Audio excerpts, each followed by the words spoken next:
Ma'am si Carla Estrada hindi papayag na magiging Andrea Padilla.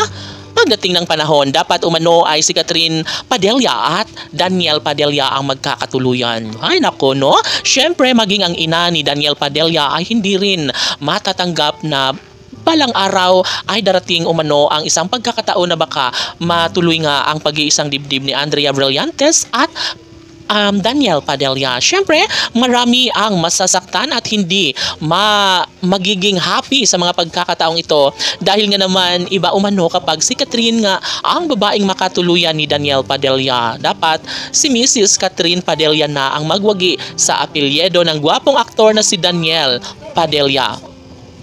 Siyempre, nais na ibahagi sa taong bayan ni Carla Estrada ang magandang tunog at makapagpapaligaya sa taong bayan na dapat talaga ay si Catherine ang magwagi sa pagmamahal kay Daniel Padilla. Ngunit marami ang nagtatanong na kung paano na lang kung tuluyang magtagumpay si Andrea Brillantes na si Daniel Padilla nga ang kanyang magiging katuwang sa habang buhay, no? Siyempre, isang malaking katanungan para sa taong bayan.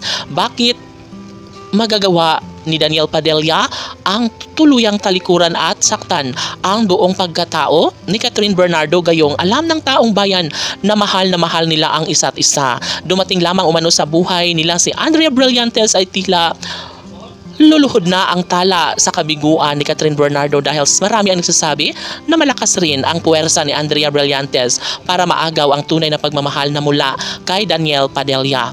Siyempre, nagngingit-ngit ngayon si Ma'am Carla Estrada dahil hindi niya ito matatanggap at hindi umano kailangan na mangyayari na maikasal si Andrea Brillantes at Daniel Padilla. Ayaw na ayaw ni Ma'am Carla Estrada na magbunga ang relasyon ngayon ni Andrea at Daniel. Siyempre, hindi masusuklian at matutumbasan ang tunay na pag-ibig ni Catherine Bernardo para kay Daniel at hindi kayang-kaya ni Andrea Brillantes na gawin ang lahat para mas magiging happy ang puso ng anak ni Ma'am Carla Estrada na si Daniel. Of course, sabi nga ni Ma'am Carla Estrada na talagang hindi niya masusupil, hindi niya maipaglalaban ang kung ano man ang kagustuhan ng anak na si Daniel dahil nga naman hindi niya ito laging nakakasama sa tuwina at ang alam ni Carla Estrada ay talagang laging makasama ni Daniel Padilla si Catherine Bernardo. Yun naman pala ay mayroong ibang plano si Daniel at makasama nga itong si Andrea Brillantes.